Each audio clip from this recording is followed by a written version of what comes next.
Breaking news Rangareddy జిల్లా దేవునిపల్లి గ్రామంలో దారుణం జరిగింది. కట్టుకున్న భార్యను దారుణంగా హత్య చేసి డెడ్ బాడీని చెట్ల పొదల్లో పడేశాడు భర్త రాజు. శోభారాణి రాజులకి 10 ఏళ్ల క్రితం వివాహం కాగా 2 పిల్లలు ఉన్నారు. భార్య శోభారాణి వేరే వ్యక్తితో సన్నిహితంగా ఉండడం గమనించాడు భర్త రాజు. భార్యను నిలదీయడంతో కుటుంబంలో గొడవలు మొదలయ్యాయి. గొడవల కారణంగా భర్తను వదిలేసి తన 2 పిల్లలతో పుట్టింటికి వెళ్లి ఉంటుంది శోభారాణి. రాత్రి భార్య దగ్గరికి వచ్చిన రాజు గొడవ పడ్డాడు. అనంతరం భార్యను హత్య చేసి చెట్ల పొదల్లో డెడ్ బాడీ పడేసి పరారయ్యాడు. శోభారాణి మృతదేహాన్ని చూసిన స్థానికులు పోలీసులకు సమాచారం అందించారు. ఘటనా స్థలానికి చేరుకున్న పోలీసులు దర్యాప్తు చేస్తున్నారు.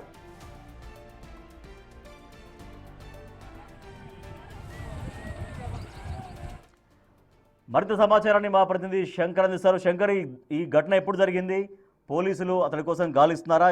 అతని ఆచూకీ కోసం ఎటువంటి గాలింపు కొనసాగుతోంది? షాద్నగర్లో దారుణ హత్య చోటు చేసుకుందని చెప్పవచ్చు.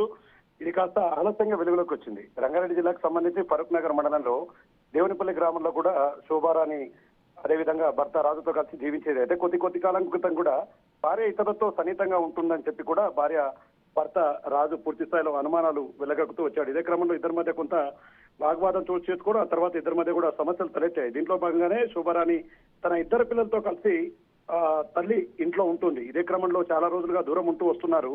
మొత్తంగా గొడవలకు కారణంగా ఈ భర్తను వదిలేసి భార్య అక్కడికి వెళ్లడంతో దీన్ని నిలదీసేందుకు భర్త భార్య దగ్గరికి వెళ్ళాడు, అంటే అత్తగారి ఇంటి దగ్గరికి వెళ్ళాడు. ఇదే క్రమంలో రాత్రి అక్కడే బస చేశాడు.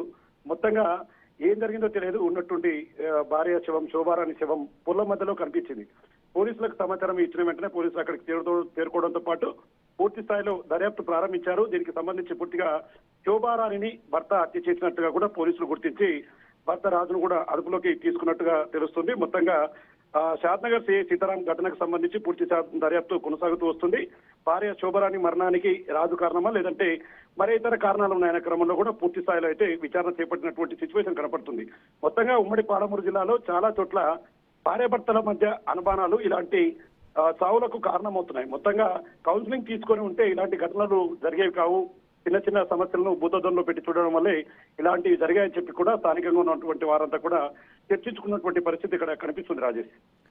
Right, thank you Shankar Goud.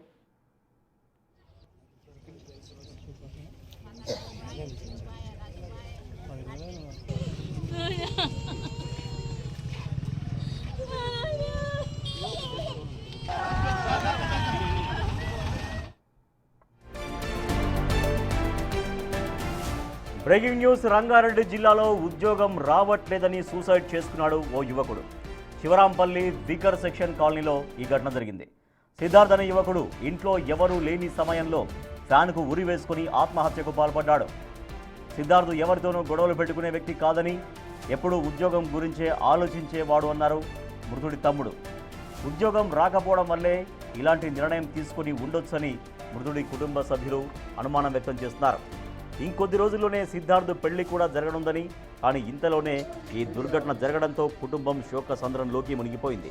ఘటనా స్థలానికి చేరుకున్న అత్తాపూర్ పోలీసులు మృతదేహాన్ని స్వాధీనం చేసుకుని పోస్టుమార్టం కోసం ఉస్మానియా ఆసుపత్రికి తరలించారు. కేసు నమోదు చేసి దర్యాప్తు చేస్తున్నారు.